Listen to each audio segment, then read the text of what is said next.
passé. Donc il y a 20 ans, il était de passage au Raja avec ce club. Il a quand même gagné une Champions League.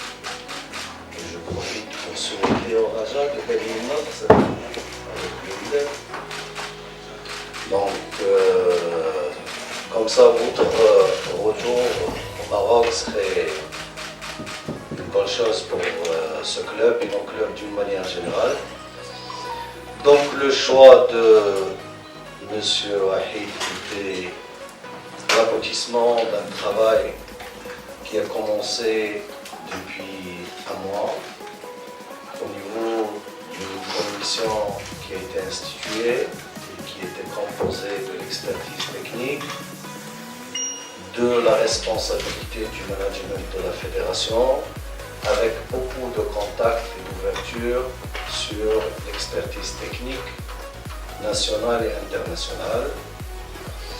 Cette même commission a reçu plusieurs, et je dirais même des sollicitations nombreuses.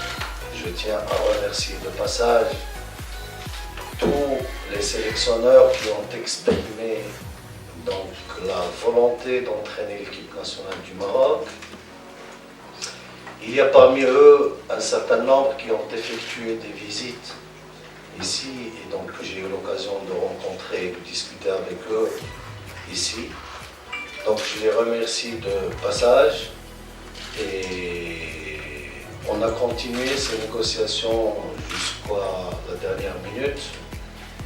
Et je tiens à clarifier que tous les sélectionneurs d'ailleurs que j'ai reçus ici ou que j'ai eu l'occasion de voir ailleurs ont exprimé, comme j'ai dit, la bonne volonté d'entraîner l'équipe nationale. Évidemment, les contraintes des uns et des autres diffèrent. Et aujourd'hui, ce choix qui a été arrêté, comme j'ai dit, par la commission qui a été instituée en ce sens, a été fait sur, comme vous le savez, comme on le sait tous, tout d'abord un souhait et une volonté à ce que l'équipe nationale marocaine puisse aller gagner de la distance en avant par rapport à la dynamique positive qu'il a quand même parcouru durant les dernières années. N'oublions pas que toujours le point de départ, c'était un classement FIFA autour des places numérotées 80. Aujourd'hui, on est autour de la quarantaine. Au niveau de l'Afrique, on est aujourd'hui 4e, on était 21e il y a 4 ans. On veut donc continuer dans cette belle dynamique. Pour le faire, donc le choix était fait en prenant un certain nombre de critères en considération. La première, c'est une connaissance minimale du contexte dans lequel on joue, qui normalement est automatiquement le continent africain avec ses spécificités, ses atouts et ses contraintes. Monsieur Wahid, en plus de cela, puisqu'il a eu l'occasion d'entraîner 2 sélections africaines, l'Algérie et la Côte d'Ivoire, donc il a une connaissance de proximité par rapport au contexte marocain qui est le nôtre, puisque comme je l'ai dit, il est passé par le Raja. Et puis, le deuxième, c'était une expérience quand même de gérer une sélection et d'aller vers les objectifs de haut niveau, qui est en premier lieu la qualification en Coupe du Monde. M. Wahid a réussi avec 3 nations différentes donc, de réaliser cet objectif. Et évidemment,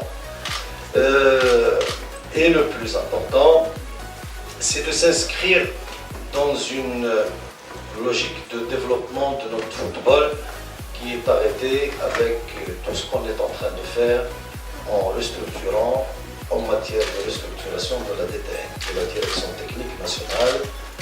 Et comme je l'ai expliqué, je le réexplique, c'est l'objectif majeur et phare de la prochaine étape du travail qui nous attend tous et toutes pour aller vers l'avant. Donc, par rapport à ces critères réunis, on a négocié avec M.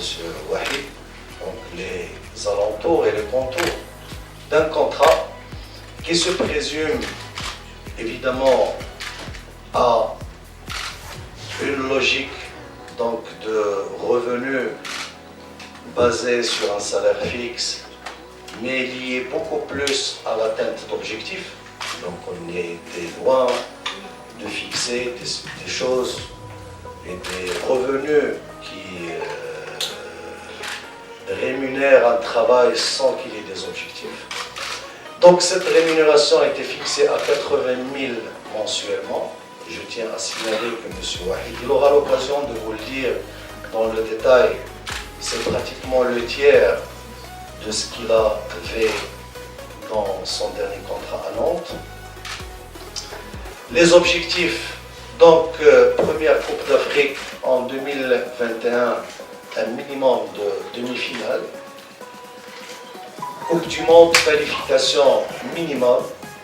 Et la Coupe d'Afrique 2023 qui interviendra juste après la Coupe du Monde, parce que comme vous le savez, ça va se jouer en 2022, c'est de gagner cette Coupe d'Afrique. Donc ce sont trois objectifs majeurs qui sont fixés dans ce contrat. La non-atteinte de ces objectifs dans une étape ou l'autre signifie automatiquement la résiliation du contrat avec un avis de 3 mois, clair et net. Et donc on est dans cette logique d'atteindre des objectifs et de faire un travail, comme je dis, pour mettre l'équipe nationale A sur la belle dynamique qu'il avait entamée depuis un bout de temps. Les autres clauses de ce contrat, pour être dans la clarté et transparence totale, donc c'est une résidence obligatoire à Rabat, être en permanence donc, dans les locaux du CNF, le lieu de travail des équipes nationales, et évidemment le rejet de toute intermédiation. Donc seule l'institution de la Fédé, en l'occurrence son président, serait l'interlocuteur donc, de M. Wahid. En votre nom et en nom donc, des Marocaines et des Marocains, je lui souhaite bon courage. On serait derrière vous pour vous encourager à faire du bon travail. On a, et on le répète ouvertement, je vous ai dit ça depuis le premier contact, qu'on veut, et notre souhait, notre objectif, il est unique, droit, c'est de conquérir cette voie et cette passerelle, de retrouver les titres, surtout au niveau continental, et de mettre effectivement l'équipe nationale au niveau d'une participation réelle, régulière et pérenne et permanente au niveau de la Coupe du Monde. Donc au nom de la fédération, de tout, comme j'ai dit, le public qui est nombreux, qui suit cette équipe et qui aime cette équipe, on vous souhaite bon courage.